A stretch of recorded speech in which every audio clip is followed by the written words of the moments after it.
At 11:58 p.m., Maya Torres locked the doors of the radio station like she did every night.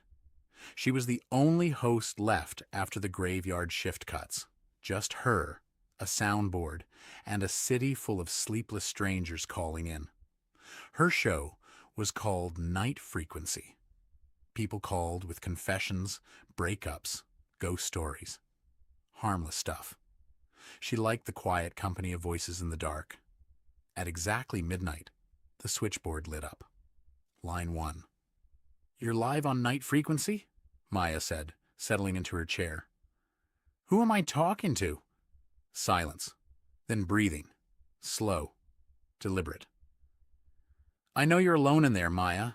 Her hand froze over the board. The station didn't broadcast her last name. It never had. "Who is this?"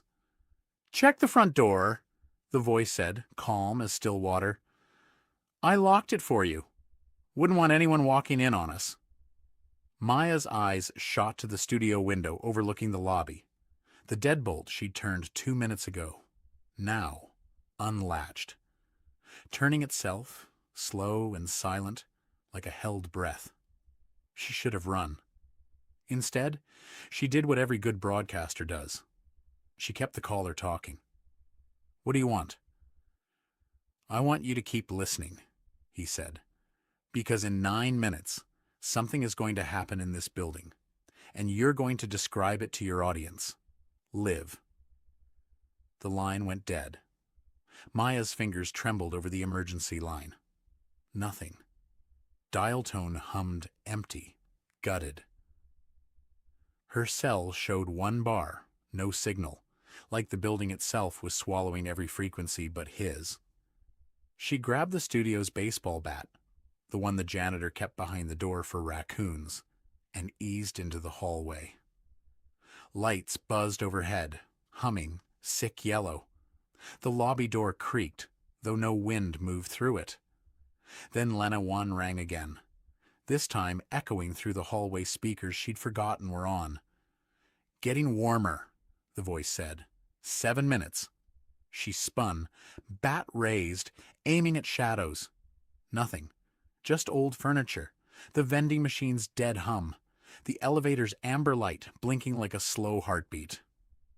"Why are you doing this?" she called out, voice cracking despite herself. "Because 3 years ago you did a segment," he said. "A caller told you his sister was missing. You laughed.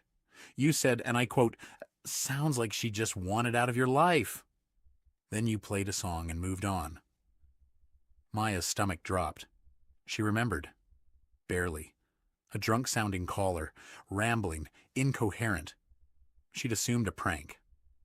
"She wasn't missing," the voice continued. "She was already dead. In my car. Outside this building. And nobody helped me because you made it a joke."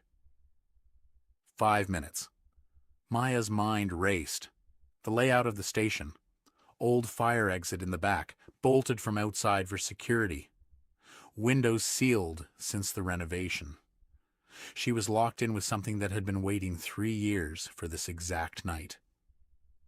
She ducked into the break room, pressed her back against the wall, breathing hard. On the counter, the ancient landline blinked with a voicemail light that hadn't worked in months. It rang now. Internal line, station to station. She picked it up despite every screaming nerve. 4 minutes, he said. "You know what's strange, Maya? You still don't remember her name." "Tell me," Maya whispered. "Tell me her name, and I'll say it. On air. Right now. I'll tell everyone what happened." A pause. The first hesitation she'd heard all night. "Elena," he said finally. Voice cracking now, no longer calm. "Her name was Elena." Maya bolted back to the studio, adrenaline overriding fear. She slid into the chair, flipped every switch, went hot mic. "This is Night Frequency," she said, voice shaking but clear. "If you're listening right now, 3 years ago, a woman named Elena died outside this building, and I failed her. I failed her caller. I failed to listen when it mattered. Silence on the line. Then, through the hallway, speakers, footsteps. Close, closer. Say it louder, the voice said, now standing just outside the studio glass. Maya saw him for the first time. Ordinary, tired-eyed, no mask, no weapon. Just a man who'd been drowning in silence for 3 years. Elena didn't just vanish, Maya said into the mic, staring straight at him through the glass. She was failed by a system, by a night host who didn't take a call seriously, and by whoever put her in that car. This is on record now. Every listener heard it. The man's hand hovered on the studio door handle. 1 minute left on whatever countdown he'd built in his head. You don't understand, he said, voice raw. I didn't come here to hurt you. I came here so someone would finally listen.